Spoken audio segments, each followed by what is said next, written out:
痰多咳嗽，上湿下虚，送你一张千古降痰名方，上清肺痰，下补肾阳。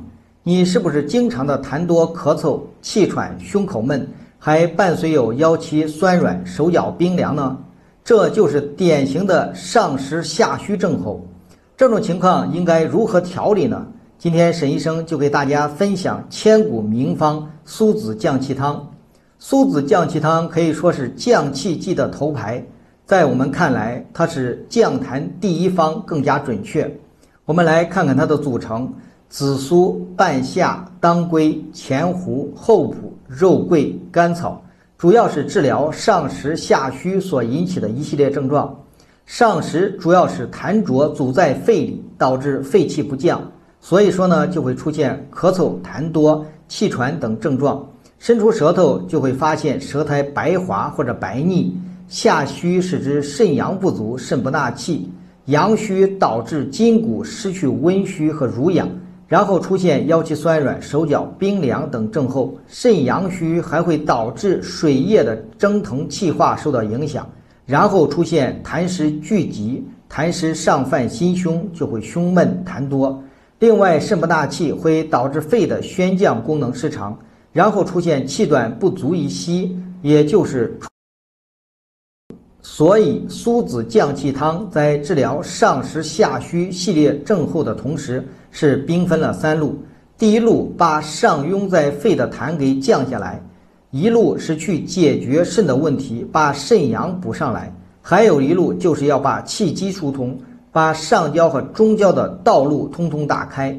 首先我们来看看降肺痰的一路。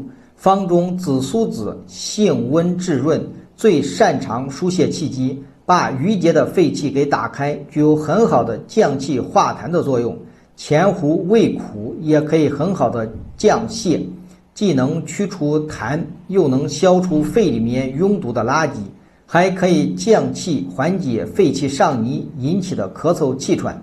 半夏这味药在临床上也非常的常用，它可以缓解胸口的憋闷感，还可以使肺气下降，缓解咳嗽痰多的问题。然后我们再来看一看补肾阳的一路。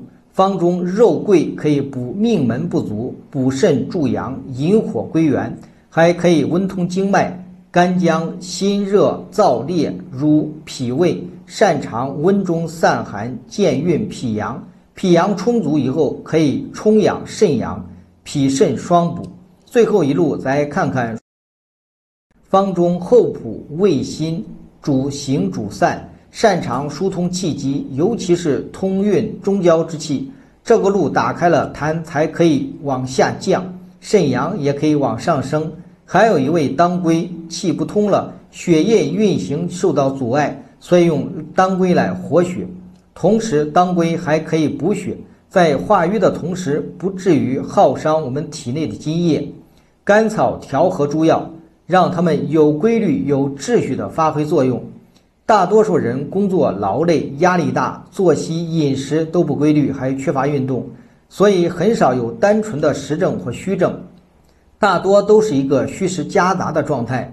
这种情况就需要更加准确的辩证和合理的治疗思路。你今天学会了吗？